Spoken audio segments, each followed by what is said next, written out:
I am Rima, welcome back to my channel. সবাই কেমন আছো? আশা করছি ভালো আছো, আমিও খুব ভালো আছি। তো চলে এসেছি আর একটা নতুন ভিডিও নিয়ে। আজকে তোমরা থাম্বনেল দেখে বুঝতেই পেরেছো আমার ভিডিওটা ঠিক কীরকম হতে চলেছে। যাই হোক, আজকে আমি যাচ্ছি সেজে গুজে বেরিয়ে পড়েছি সরস্বতী পুজো বিসর্জন দেখতে কামারডাঙ্গা ব্রিজে। তোমাদেরকে পুরো ভিডিওটা তুলে ধরবো, ভিডিওটা কন্টিনিউ দেখতে থাকো।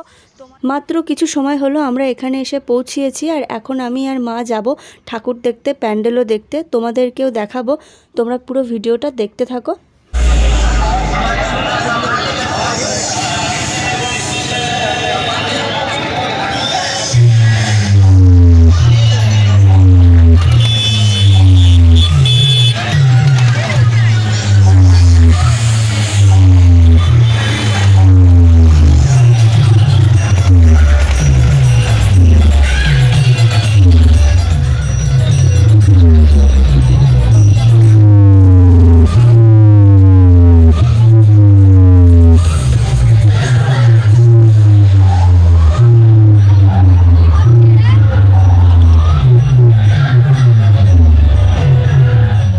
তোমরা যে সরস্বতী ঠাকুরটা দেখছো এটা কিন্তু মেন কামারডাঙ্গার ঠাকুর, আর কামারডাঙ্গার যে প্যান্ডেল সেটাও আমি দেখিয়ে দিয়েছি ভিডিওতে।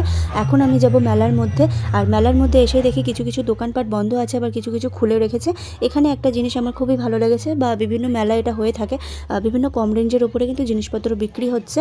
যেমন এখানে 10 টাকা, 20 টাকা, 30 টাকা, 40 টাকা এরকম ধরনের। তো আমি নিয়েছিলাম কিছু ছোটোখাটো জিনিস, গার্ডার, ক্লিপ, এগুলো জাস্ট, আর কিছুই না, ব্যাস এটুকুই, আর কিছু প্রয়োজন হয়নি আমার, তাই আমি আর নিইনি। তো চলো তোমাদেরকে একটু মেলার ভিতরটা ঘুরিয়ে দেখাই। আমরা যেখানে আছি, এই যে তোমাদের চারপাশটা আমি দেখাচ্ছি, এটা কিন্তু ব্রিজের এই মাথায়, ব্রিজের ওই মাথায়ও কিন্তু এরকম অনেক দোকানপাট বসেছে।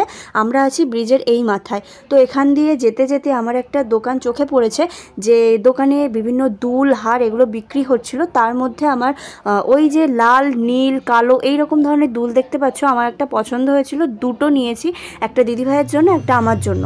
তো চলো তোমাদেরকে আরও কিছু শেয়ার করি, পুরো বাজারটা একটু ঘুরিয়ে দেখা। এই হচ্ছে কামারডাঙ্গার বিসর্জনের বাজার। তো বাজারটা দেখাতে দেখাতে একটা কথা তোমাদেরকে বলি, গত 1-2 বছর হচ্ছে এখানে আমি আসি, বিসর্জন দেখি, ভিডিও করি, ভালো লাগে। বাট এই বছরটা একটা জঘন্য মিউজিক, কি বিচ্ছিরি একটা আওয়াজ হচ্ছে, যেটা রীতিমতো মনে হচ্ছে আমার হার্টবিটে হাতুড়ির বাড়ি একজন মারছে, পা থেকে মাথা অবধি যেন দেহটা কাঁপিয়ে দিচ্ছে।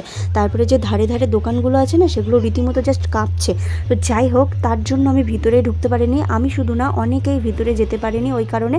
সেই জন্য আমি তোমাদেরকে ভিতরে গিয়ে কোনো ঠাকুরের ছবি বা কোনো কিছু আমি একদমই শেয়ার করতে পারলাম না, তার জন্য সরি। বাট ওখানে যাওয়ার মতোই না, তাড়াতাড়ি আমি ঘুরে টুরে খাবার দাবার খেয়ে চলে এসেছিলাম।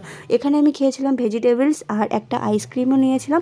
তারপরে চলে এলাম ফুচকা খাবো না তা তো বললে হয় না, তাই একটু ফুচকাও খেয়ে নিলাম। তো গাইজ, তোমাদের ভিডিওটা কেমন লাগলো অবশ্যই কমেন্টে জানিও। এখন আমি যাচ্ছি বাড়ির দিকে। আজকের মতো ভিডিওটা এখানে শেষ করছি, আবার দেখা হবে নেক্সট কোনো ব্লগ নিয়ে। চ্যানেলে নতুন হলে অবশ্যই চ্যানেলটি সাবস্ক্রাইব করে রেখো, আর লাইক, কমেন্ট, শেয়ার করতে ভুলো না।